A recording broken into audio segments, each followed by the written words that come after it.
दोस्तों नमस्कार। आपका हमारे इस YouTube चैनल पर बहुत बहुत स्वागत है।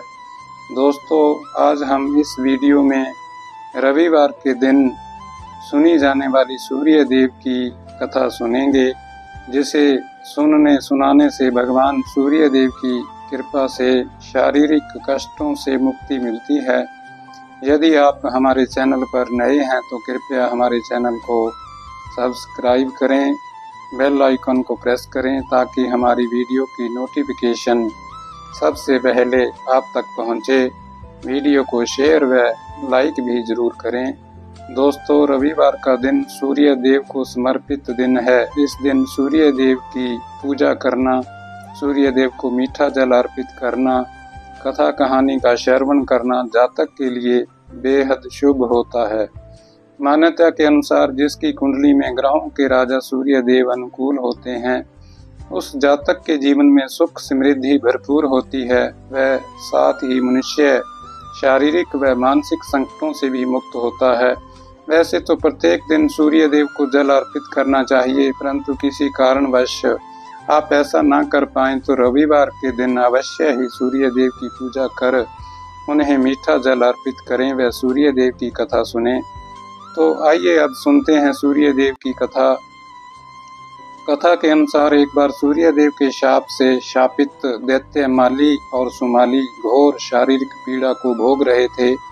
उन्होंने अपनी शारीरिक पीड़ा की समाप्ति के लिए भरसक प्रयास किए, परंतु वे सफल न हो सके और अंत में वे दोनों भगवान भोलेनाथ की शरण में पहुंचे और जाकर उन्हें अपनी पीड़ा सुनाई। अब भोलेनाथ तो ठहरे भोले।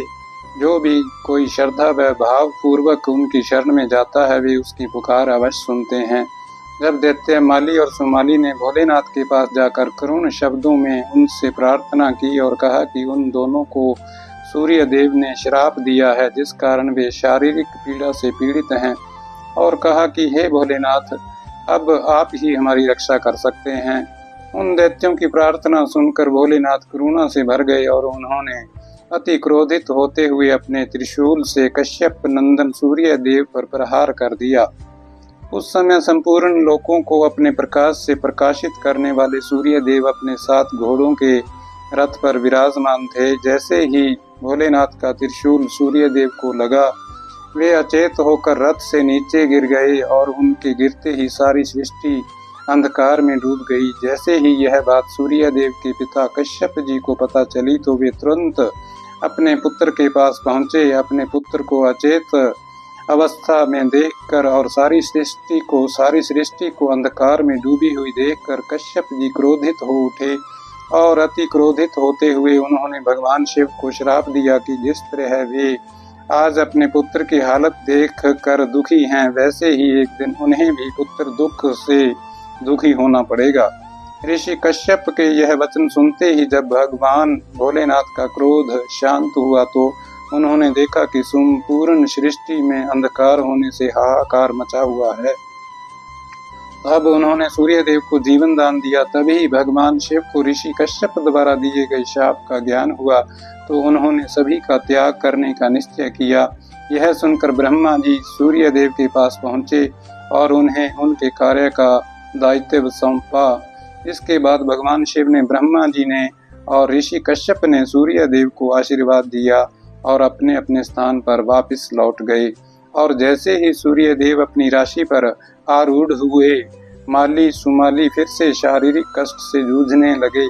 तब ब्रह्मा जी ने स्वयं जाकर दोनों दैत्यों को सूर्य देव की उपासना का महत्व समझाया और कहा कि तुम दोनों पूरी निष्ठा व श्रद्धा से सूर्य देव की उपासना करो। उनकी कृपा होने पर ही तुम पूर्ण रूप से निरोगी हो जाओगे। तब माली और सुमाली ने ब्रह्मा जी के कहे अनुसार सूर्य देव की पूजा आराधना की। तब उनकी पूजा भक्ति से प्रसन्न होकर सूर्य देव ने उनकी समस्त शारीरिक व्याधियों का अंत कर दिया। बोलो सूर्य देव भगवान की जय। दोस्तों सूर्य देव की कृपा आप व आपके परिवार पर सदैव बनी रहे। धन्यवाद। जय श्री राम।